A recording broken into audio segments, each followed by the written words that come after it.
Muchas gracias, señor presidente. Señor secretario de Estado, ¿qué se cree usted? ¿Pero cómo viene usted aquí y se atreve a broncarnos a los diputados? Pero usted, que está en este momento, es reo de sospecha de todo el país y está poniendo bajo sospecha al Ministerio del Interior, el Ministerio encargado de las libertades y la seguridad de los españoles. ¿Cómo se atreve usted a venir aquí a broncarnos? Pero si usted, aquí hay pocas comparecencias a petición propia que se hayan pedido, menos espontáneas. Esta comparecencia no se produce por su deseo personal de informar, ni tan siquiera por la petición que realizamos los grupos parlamentarios.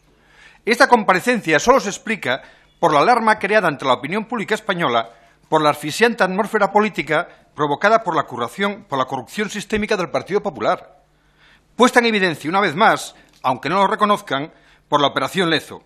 Y ello tiene inquieto al Gobierno del que usted forma parte. ¿Cuáles son los hechos?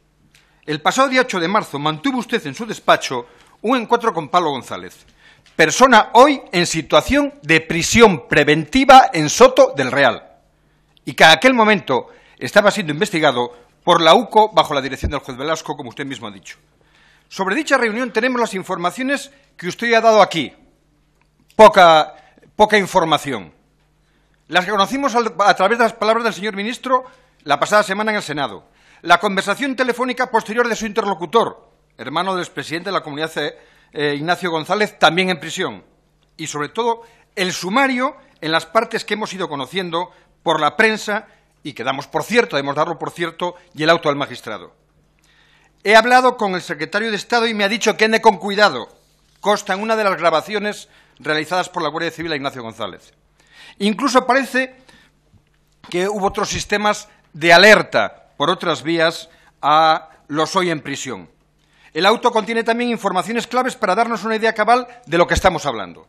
El juez desvela que la reunión que usted mantuvo con Pablo González se produjo al día siguiente de saber, por el mencionado chivatazo, que le estaban investigando a él y a su hermano. Es más, hoy sabemos que participaron los tres hermanos. Isabel González, diputada hoy por el Partido Popular, Pablo González e Ignacio González. Y que en aquella reunión tomaron la decisión de que había que verle a usted de inmediato. Y lo vieron, no sé si 24 horas o 48 horas después.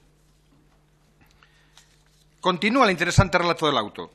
Recientemente, en una reunión con sus hermanos, hablaron de esa posible investigación y, por tanto, decidieron verlo a usted.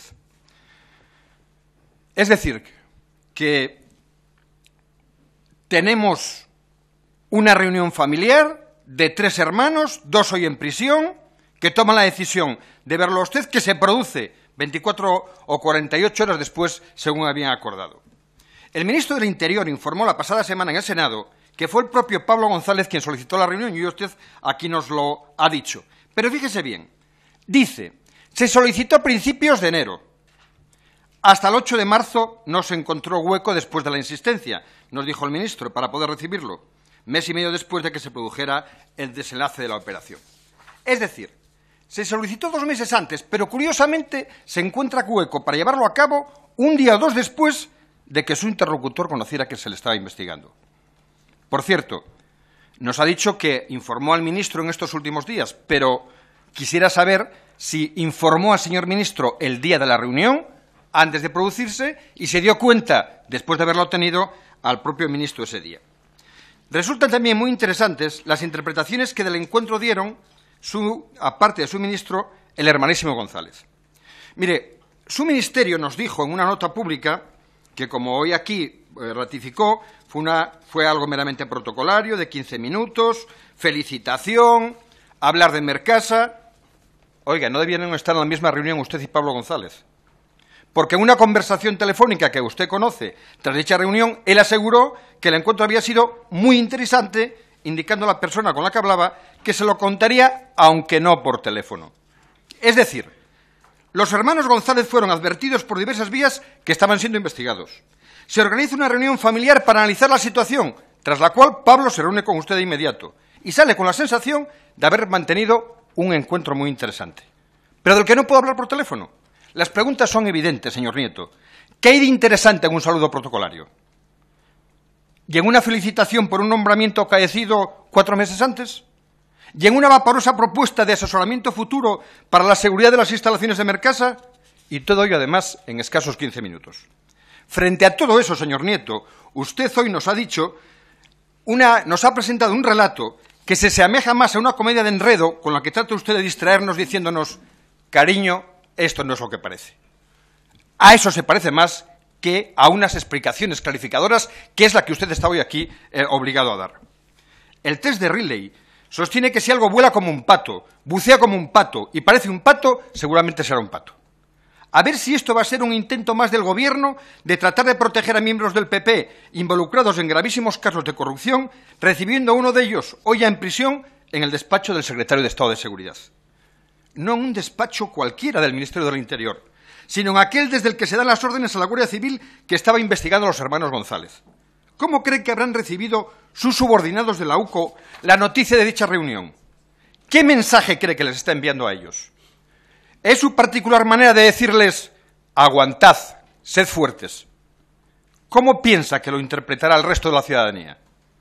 ¿Es realmente consciente usted de la importancia del puesto que ocupa? ¿Sabe que dependen de usted las condiciones para el ejercicio de los derechos fundamentales de los españoles? ¿Y que le corresponde el mando de las fuerzas y cuerpos de seguridad del Estado y la supervisión de los servicios y misiones que les corresponden? ¿No se da cuenta que en un clima asfixiante como el propiciado por todos los casos judiciales de su partido, toda suspicacia es posible? Pero hay más, señor secretario de Estado. Usted declara, yo soy una persona ajena a esta investigación y por tanto desconocía su contenido. Hoy aquí lo ratifica. O miente usted o está en la inopia. Semanalmente, los responsables de la policía y de la Guardia Civil, con los que usted debe despachar casi diariamente, tienen información de todos los casos que afectan a personalidades relevantes de este país. Por tanto, debía disponer de información abundante cada semana respecto a los únicos asuntos que aquel 8 de marzo preocupaban a los hermanos González. ¿Qué había de lo de ellos con la UCO? No sé qué es peor, si un secretario de Estado de Seguridad que mienta o uno desinformado, ignorante de sus competencias, inconsciente de su obligada ejemplaridad. ¿Cree de verdad que ha dado la imagen más idónea del cumplimiento de la ley y de la lucha contra la corrupción? La llegada del actual equipo al Ministerio de Interior supuso, según declaraciones del propio ministro Zoido, marcar claramente distancias con el anterior. El primer paso fue la amplia remodelación del equipo ministerial. La segunda, dar carpetazo a decisiones y actuaciones polémicas para actuar con rigor y siendo escrupulosos con el cumplimiento de la ley. Parece que, en su caso, las amistades peligrosas lo están alejando de tan loables objetivos. Con Pablo González, en su época de director de estructuras comerciales de Mercasa, exhibió una estrecha cercanía. Hoy está interno en Soto del Real.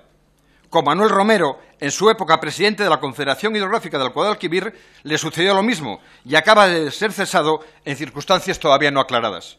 Por cierto, ¿se acuerda de la película del mismo nombre? Amistades peligrosas. De ella es la frase, le prometí amor eterno, y así lo creí durante un par de horas. Algo parecido puede estarle sucediendo a usted con los loables objetivos de regeneración ministerial antes mencionados. El problema, su problema y el de su gobierno, no el de los guardias ni el de la ciudadanía, vuelve a ser el mismo y se llama corrupción. Es decir, la falta de una reacción concreta y contundente contra la corrupción. No reaccionan contra ella con la contundencia que el problema exige. En lugar de mostrar rechazo, condenarla y combatirla, con su entrevista con el hermanísimo González muestra compadreo con ella. Esa entrevista da sensación de compadreo de la Secretaría de Estado de Seguridad con la corrupción, el peor mensaje político que usted podía mandar. El problema se agrava porque llueve sobre mojado y ese agua se está llevando por delante toda la credibilidad de su partido y eso lo deja usted hoy aquí en situación muy desairada. Como decía ayer en un artículo de opinión, Teodoro León Gros, Rajoy ha reaccionado diciendo el que la hace la paga. Esas frases ya suenan más huecas que un tema de los Gemeliers. El mensaje de Rajoy ya solo puede traducirse así. Si has cometido un delito, no es seguro que podamos protegerte. Con Ignacio González se intentó como con Bárcenas. No puedo estar más de acuerdo. Vaya si se intentó. Desde su propio ministerio, señor Nieto, el equipo anterior hizo todo lo posible para salvar al expresidente de la Comunidad de Madrid, como insistentemente en los últimos 3 años lleva denunciando el Grupo Parlamentario Socialista. Hoy debo recordarlo en esta comparecencia. 3 funcionarios policiales recibieron órdenes de suspender la investigación del ático que en Marbella tiene Ignacio González y su mujer. El dao Pino se lo impuso a Enrique Rodríguez Ulla, el primer comisario general de Policía Judicial nombrado por el Gobierno Popular, y a Capito Hermés de Dios, que tuvo la mala fortuna de ser el comisario de Marbella cuando se inició la investigación, lo que le conllevó además un auténtico calvario posterior de traslados. Al comisario Villarejo las órdenes le vinieron del director general Cosidó. Los tres declararon haber sido obligados a suspender esta investigación en sede judicial. El propio ministro Fernández Díaz no tuvo empacho en declarar ilegal dicha investigación en una de sus intervenciones del Senado. Lo dicho, todo el Ministerio del Interior aplicándose a la misión de salvar al soldado González. Estamos ante una continuación de esa estrategia. Su partido, señor Nieto, ha intentado en estos últimos 5 años de gobierno ocultar la corrupción y proteger a los corruptos siempre que ha podido. Solo dejan de hacerlo cuando los casos estallan judicialmente. Entonces ustedes ponen cara de circunstancias, entregan cabezas como cortafuegos y pasan a tratarlos como esos señores por los que me preguntan. Y de esta estrategia estos lodos. Ojalá se cierren pronto los líos, como rezaba el mensaje del actual ministro de Justicia, Rafael Catalá, a Ignacio González. Es el llamado estilo Rajoy, el del actual presidente de Gobierno, que cuando estaba como diputado de la oposición, llegó a exigir el cese del entonces ministro de Justicia por el simple hecho de coincidir en una cacería con el juez Garzón, investigador en aquel momento de la Gürtel. Lo dicho, se han quedado sin credibilidad en todo lo que a la corrupción se refiere. Son muy ilustrativas las coincidencias de este con otros casos. Información que se filtra a los investigados y mensajes de aliento semejantes al del presidente del Gobierno a Bárcenas, audiencia en el Ministerio por el responsable de quienes los investigan, como sucedió con el multireincidente Rato, utilización de la Fiscalía General del Estado para obstruir las investigaciones o con nombramientos, como el nuevo fiscal anticorrupción, señor Mois, al que Ignacio González intentó colocar en diversos momentos al considerarlo un hombre serio y bueno. Ignorar las advertencias, informaciones y pruebas recibidas sobre conductas corruptas de correligionarios hasta que la acción judicial las hace evidentes para todos.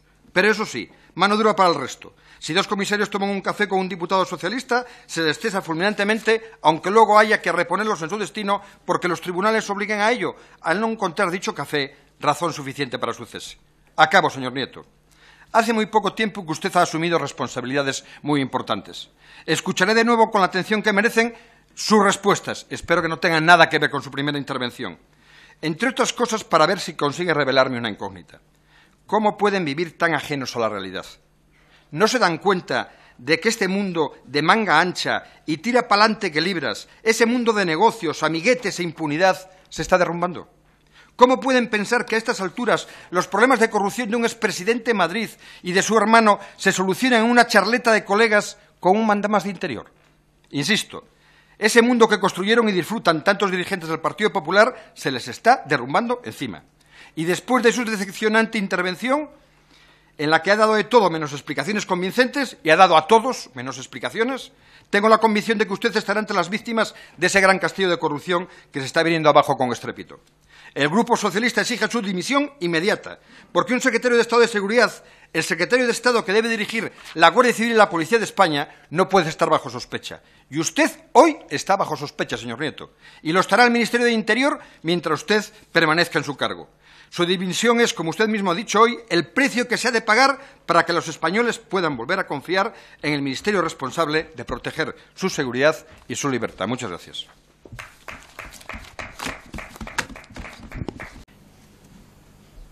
En la primera manifestación que hizo su grupo, su portavoz Antonio Hernández estuvo poco afortunado. Decía, el señor Nieto ha hablado con el director de Estrategia y Expansión de Mercasa de las flores y los pájaros. Y yo decía, hombre, las flores estamos en primavera y vale. Pero que un responsable del Partido Socialista sobre una supuesta filtración hable de pájaros, y ya se han citado aquí, hay que ser poco cuidadoso. Pero es que esa misma línea es la que ha seguido el señor Trevín. Mire, señor Trevín, si usted hubiese visto la cara de su compañera, la diputada Robles, hubiese notado cómo se escondía en la silla cuando escuchaba muchas de sus manifestaciones. Yo sé que no goza de la confianza de muchas de sus señorías en el Grupo Socialista, pero ella ha sido secretaria de Estado, es magistrada y conoce perfectamente el funcionamiento de las reglas de la Policía Judicial, su encaje en la Secretaría de Estado de Seguridad y su relación con la justicia. ¿Podía haber preparado usted esta intervención con ella? era la persona indicada que le hubiese dado la información correcta. Pero mire, yo no vengo, como usted decía, a broncar a los diputados. Vengo a defenderme de la bronca que han generado algunos diputados, de las mentiras que han dicho muchos diputados y de las acusaciones que se han realizado sin ninguna prueba por muchos diputados, señor Trevín. Yo no sé si usted se ha visto alguna vez en esa situación. Espero que no se vea, porque créame que es una situación tremendamente dolorosa y tremendamente incómoda. Y voy a defenderme con la firmeza que se requiere, sin insultar a nadie, sin faltar el respeto a nadie, como sí se ha hecho conmigo, pero con absoluta firmeza. Y voy a tratar de responder a todas las preguntas que se han realizado, que, por cierto, salvo las del señor Rufián, que se han hecho con todo detalle, ha costado trabajo hasta definirlas, porque aquí venían a hablar de su libro y a cada uno le da igual qué era lo que dice la ley, a dónde nos lleva la lógica o qué es exactamente lo que se puede utilizar con un mínimo rigor en sede parlamentaria en esta comisión de Interior. Usted me dice, y se queda tan pancho, nosotros damos, por cierto, todo lo que se ha publicado. Oiga, ¿le parece serio? ¿Le parece serio cuando hemos estado y hemos compartido debates a lo largo del tiempo en el que se aclaraba y se dejaba encima de la mesa la necesidad de verificar las informaciones y de saber exactamente a qué nos estamos refiriendo para que no se puedan hablar, como hacía el señor Mayoral, de tabloides que luego demostraban que eran falsas las informaciones que aparecían en ellos? Es cierto, señor Mayoral, que eso ha ocurrido. ¿No puede ser que en esta ocasión ocurra igual? ¿Le parece responsable dar, por cierto, todo lo que se publica sin el menor soporte documental? Mire, hoy aparece otra información sobre otro caso. Y cuando se tiene la información, el medio en concreto se preocupa de poner el documento para que se vea que no miente, que dice la verdad y que lo que dice se sostiene en un documento.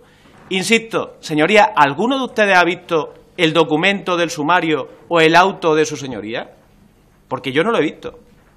No aparece en ningún sitio publicado. Hoy me dicen, bueno, la reunión fue 24 o 48 horas después de esa otra reunión que también aparece en el sumario. Bueno, ¿fueron 24 o fueron 48? No, da igual. Hombre, pues no da igual. No da igual, porque si así empezamos, y así son los datos, mire, hoy se publica en dos medios de comunicación. Uno dice que la reunión fue el día 6 y otro dice que la reunión fue el día 7. Mire, en las dos informaciones que se publican hoy, pues fue el 6 o fue el 7. O a lo mejor resulta que todo lo que se está poniendo también da lugar a dudas.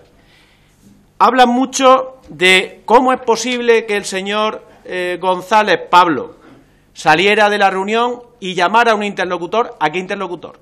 ¿A quién llamaba? ¿Me lo puede decir alguien? ¿A quién llamó el señor González en esa llamada que ustedes dicen que se ha publicado, en el que citaba, la reunión ha sido interesante, ya te contaré, pero no por teléfono? Porque mire, yo no sé a quién llamaba, pero si llamaba a alguien que estuviese pendiente, preocupado o interesado en los temas de seguridad de los mercados, pues a lo mejor le podía decir, oye, la reunión interesante, pero ya te contaré. Porque seguro que pone te contaré, pero no por teléfono, ¿seguro? ¿O es lo mismo que 24 o 48 horas? Porque a lo mejor si pone te contaré, pero no por teléfono, resulta interesante, pero si pone te contaré y no dice nada del teléfono, ya resulta menos interesante. Y si se le dice a un interlocutor que está dentro de los que han sido detenidos o de los que están dentro de la causa de la operación Lezo, pues puede ser interesante, pero si ese interlocutor no está dentro de la causa, pues a lo mejor no es tan interesante. ¿Y eso alguien me lo puede decir? ¿Alguien conoce ese extremo? Porque varía mucho la versión, ¿eh? Cambia mucho dependiendo de si está en un sitio o si está en otro. Mire, me dice una cosa que me ha preocupado profundamente el señor Trevín. Todas las semanas hay una reunión con los responsables de la Guardia Civil que informan al Ministerio, al Secretario de Estado, de las operaciones que se están siguiendo contra personalidades destacadas. ¿Ha dicho eso, no, señor Trevín? Creo que ha dicho eso. Está grabado en cualquier caso y no quiero faltar, que lo he intentado coger casi literalmente. Por supuesto que lo he dicho y vuelvo a repetirlo. Señor Trevín. Gracias, señor Trevín. Perdón, señor secretario de Estado. Señor Trevín, que no vuelva a ocurrir que usted haga uso de la palabra sin que el presidente de la comisión se lo autorice. Mire, desde que yo soy secretario de Estado, le puedo asegurar que eso no ha ocurrido jamás. Jamás. Si usted me dice eso es porque supongo que alguien le habrá dicho que eso es así en otra época. En otra época. Pero es que si eso ocurría y era así en otra época, no solo me parece tremendamente grave, es que a lo mejor es la explicación de algunas cosas que ocurrían en algún momento. Mire, yo creo que ni siquiera en aquel momento. Yo creo que a usted le han dado una mala información. Yo creo que usted desconoce esa realidad. Pero se lo voy a decir con una frase que espero que usted me crea y que espero que usted entienda. Mira, le digo, la Guardia Civil y la policía actúan como policía judicial en ese tipo de actuaciones y sobre todo cuando son personalidades conocidas. Son los jueces y los fiscales los que dirigen esa operación. Todo depende de ellos y se desconoce absolutamente desde el Ministerio y no hay ni una sola actuación por nuestra parte. ¿Usted me cree o no me cree? No me cree. Eso lo decía el señor Rubalcaba, ministro del Interior del Partido Socialista. Ministro del Interior al que se acusaba de haber intervenido en la detención de una persona muy conocida, Marta Domínguez, que luego quedó en nada. Y decía el ministro de Interior que la policía judicial depende de los jueces y de los fiscales, que actúa con independencia y que el Ministerio del Interior no lo sabe. Si había reuniones todas las semanas, ¿estaba mintiendo el señor Rubalcaba, señor Trevín? ¿Eso es así? Porque me parece muy grave lo que usted está diciendo y lo que usted acaba de repetir en su intervención. Me dice que en base a todo esto que ha ocurrido y a todas las pruebas que usted da por ciertas y que tiene, pide la dimisión. Mire, si un partido político como era el Partido Socialista, con argumentos como el que usted ha dado en el día de hoy, con teóricas pruebas que no existen, que nadie conoce, como las que usted da por ciertas, pide la dimisión de alguien, no digo de un secretario de Estado, de alguien, es que el Partido Socialista ya no es un partido de gobierno. Porque si fuera un partido de gobierno, actuaría con la responsabilidad que se exige a quien sabe lo que es el gobierno. Y por lo menos exigiría conocer las normas, que las desconoce, porque le he intentado explicar en mi primera intervención, aunque le ha servido de poco, todos los argumentos legales que existen para impedir que se conozca por parte de la Secretaría de Estado y del Ministerio y del Gobierno las actuaciones que lleva a cabo las unidades de policía judicial bajo dirección de sus señorías, de los jueces y de los fiscales. Y eso no es por un capricho, señor Trevín. Eso es lo que garantiza el equilibrio y la distribución de competencias entre distintos órganos y entre distintos poderes. La Constitución lo recoge, porque esa es la base, una de los pilares fundamentales del Estado de Derecho. Que el Gobierno no diga a quién se tiene que investigar, ni sepa a quién se está investigando, porque si lo dice o si lo hace, ocurren cosas a las que luego me referiré.